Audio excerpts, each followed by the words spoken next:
Bismillahirrahmanirrahim. Assalamualaikum warahmatullahi wabarakatuh. Kembali lagi kepada pembahasan soal biologi kelas 1 semester 1. Baiklah, kita akan membahas soal HOTS. Sebelum kita membahas, marilah kita dulu cermati apa itu soal HOTS ya.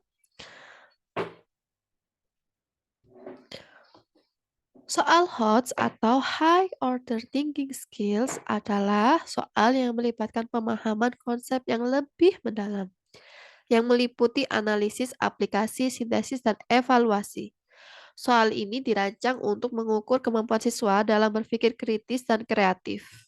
Jadi jangan sangka soal ini memang digunakan untuk mengaktifkan siswa untuk berpikir tingkat tinggi. Nah, masuk ke soal pertama ya, tentang ruang lingkup biologi.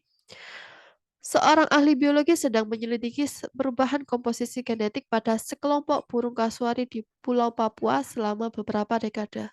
Ia ingin memahami bagaimana perubahan-perubahan ini terjadi dan bagaimana mereka mempengaruhi kelangsungan hidup burung kasuari tersebut.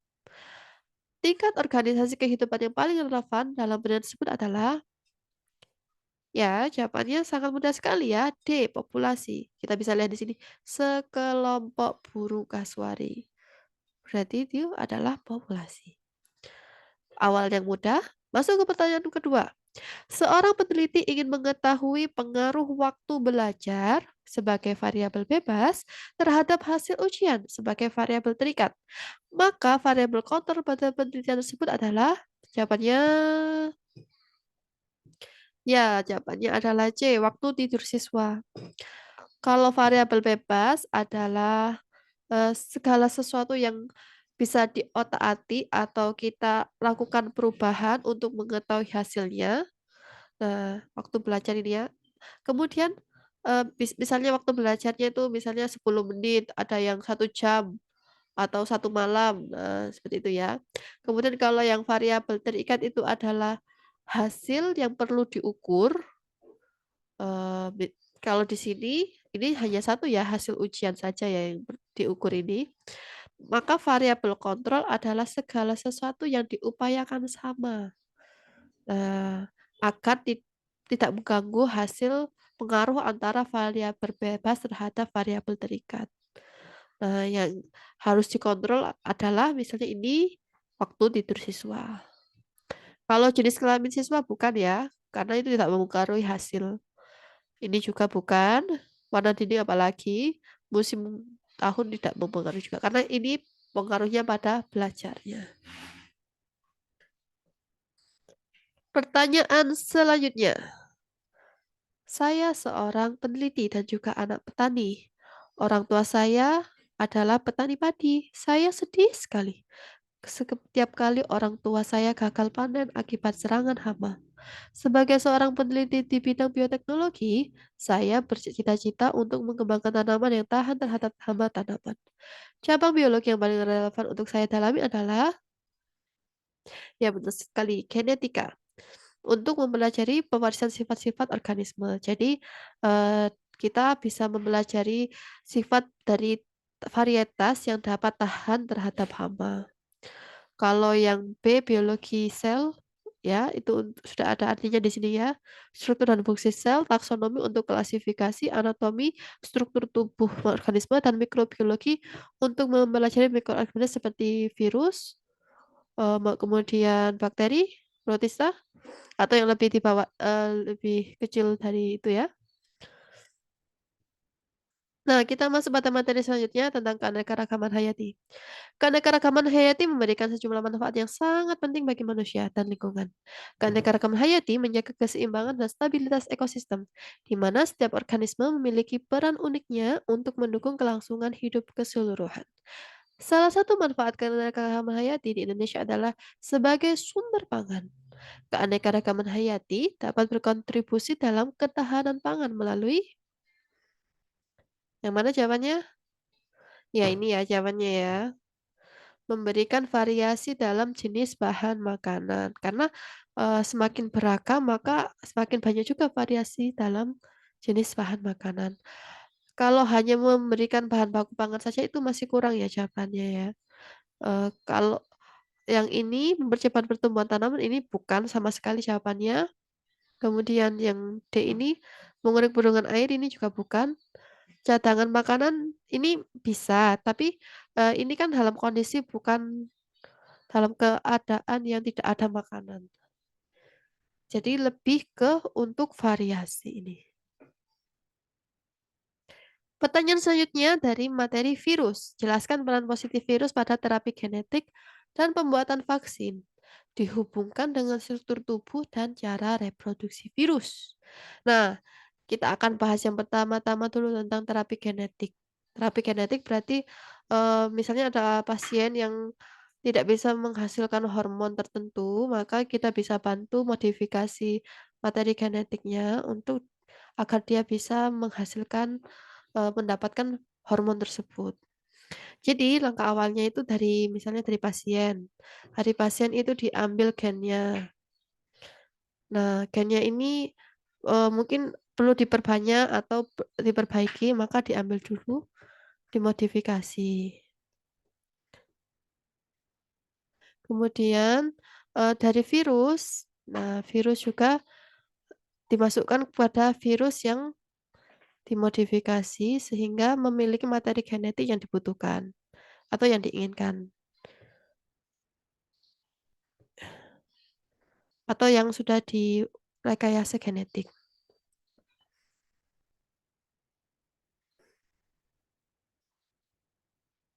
Nah, virus itu kemudian seperti, disuntikan, misalnya di siklus kita, hubungkan dengan cara reproduksi virus di virus sistogenik.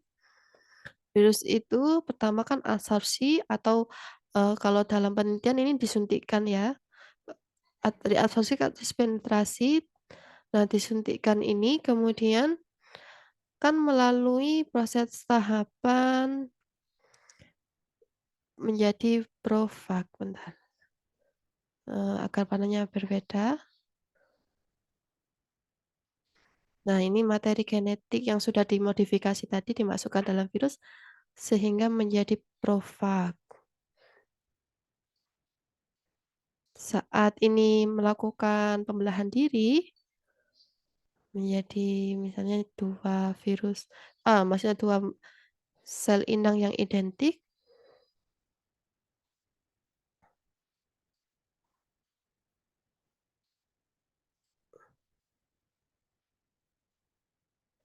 maka nanti setelah banyak, setelah dibiarkan, nanti kan dilepaskan. At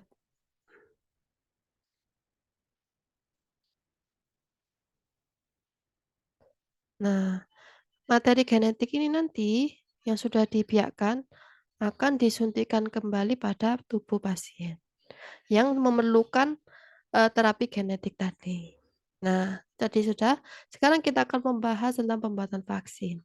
Pembuatan vaksin, saya ulangi lagi pembahasannya tentang struktur tubuh virus. Nah, ada kepala, leher, dan ekor.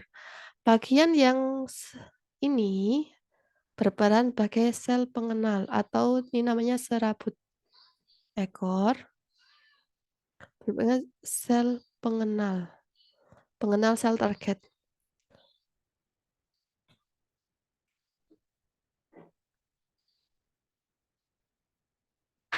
Nah, jadi virus ini sangat spesifik ya sel targetnya.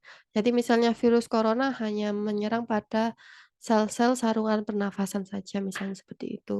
Ini misalnya corona ya, kalau corona bentuknya kan bulat.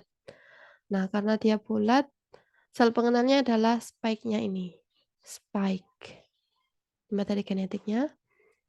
Nah, yang sebagai sel pengenalnya adalah spike-nya ini. Nah, atau bisa juga disebut dengan antigen. Nah, sama seperti tadi terjadi virus ini yang virus patogen yang sudah diambil kemudian di direkayasa materi genetiknya atau diambil spike atau serabut ekornya saja, itu akan disuntikkan pada pasien atau yang melakukan vaksinisasi. Nah, ini virus yang dilemahkan, kan tadi direkayasa genetis sehingga menjadi virus yang dilemahkan. Atau virus yang hanya ada spike-nya saja. Disuntikkan tubuh pasien sehingga pasien memiliki antibodi untuk melawan virus yang sesungguhnya. Seperti itu. Kalau masih ada yang belum jelas bisa ditanyakan di kolom komentar ya. Nah, kita masuk soal selanjutnya tentang materi bakteri. Gambar tersebut adalah mikrograf bakteri yang diwarnai dengan pewarna gram. Berdasarkan hasil pengamatan, bakteri ini termasuk dalam kategori gram. Apa kalau ungu? Ya, positif. Sebab berwarna biru berarti kristal violet. Biru keunguan nih. Dan tidak terlarut atau tercuci oleh alkohol. Sehingga dapat disimpulkan bakteri tersebut memiliki dinding sel yang tebal. Ini jawabannya ya. Oke. Masuk ke pertanyaan selanjutnya, perhatikan gambar berikut. Tunjukkan dan jelaskan bagian yang menunjukkan satu cara pembeda dengan kingdom lainnya. Bakteri ini termasuk kingdom Monera atau kingdom tersendiri ya. Nah, pembedanya adalah ini. Di sini nomor 3. Yaitu materi genetik tidak dibungkus oleh membran inti. Atau nama lainnya maaf.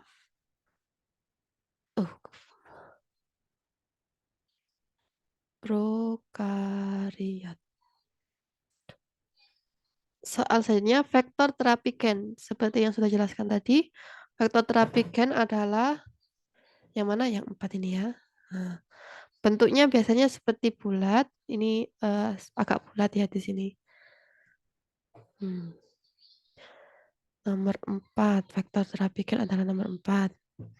Plasmid, yaitu materi genetik ekstra kromosomal karena di luar inti tempat menyisipkan materi genetik. Kemudian yang soal terakhir, pembeda Archaebacteria dan Eubacteria. Pembedanya bisa kita lihat pada dinding sel. Yang ditunjukkan oleh nomor berapa? Nomor 6. Nah, karena nomor 5 ini membran, kemudian nomor 6 ini dinding. Nah, nomor 7 ini jangan lupa ada kapsul. Archaebacteria ini dinding selnya berupa pseudopeptidoglikan. Kalau yang ini adalah peptidoglikan.